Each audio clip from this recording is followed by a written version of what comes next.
In October 1869, a relic was unearthed in Cardiff, New York. It was a 10-foot petrified man, not a statue, not a fossilized tree, but a genuine giant, turned to stone by the hand of time, or so the world was told. This is the story of the Cardiff Giant, a monumental deception that became America's greatest archaeological cold case. The discovery instantly polarized a nation already locked in debate. In the wake of Darwin's controversial theories, the find was immediately weaponized. Some saw it as irrefutable biblical proof.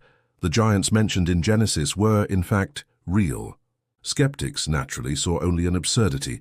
The giant was found on a farm owned by a man named William Newell.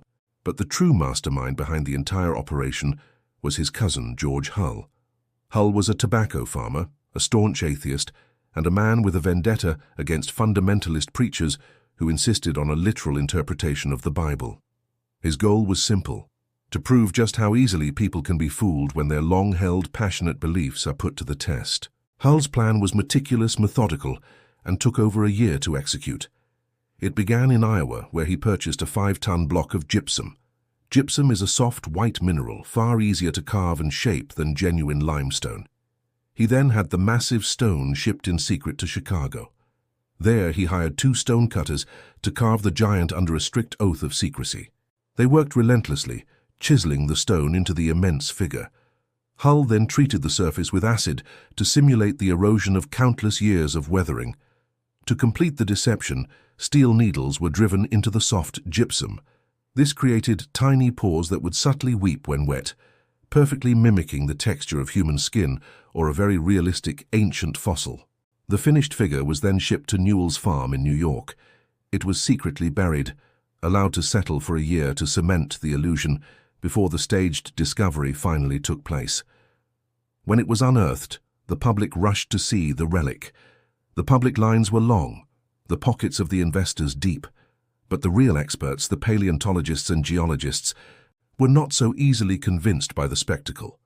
They noted the distinct, unmistakable marks of chisels on the surface of the figure. They pointed out that the rock itself, the gypsum, was not native to New York State. The famous paleontologist Othniel C. Marsh examined the giant and declared it to be the most transparent humbug. The figure, he said, showed zero evidence of having ever been human. It was a sculpture, pure and simple.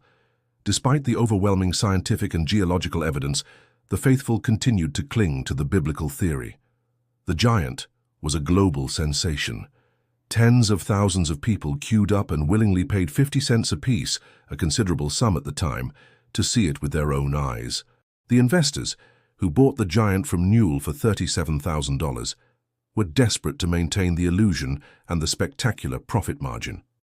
The lure of wealth was now far greater than the value of the truth. Even when George Hull finally confessed to the entire scheme, revealing every painstaking step of the elaborate fraud, many refused to believe him. They called his confession the real hoax. The situation spiraled into the utterly absurd. P.T. Barnum, the era's greatest showman, offered the owners a substantial sum to lease the artifact for his own exhibition. When they flatly refused, Barnum, in a classic move, simply commissioned his own giant, a deliberate and blatant copy. He put it on display, brazenly claiming that his one was the true original. This incredible act proved that the truth by this point was utterly irrelevant. The public's appetite for a monumental mystery had outpaced all available evidence.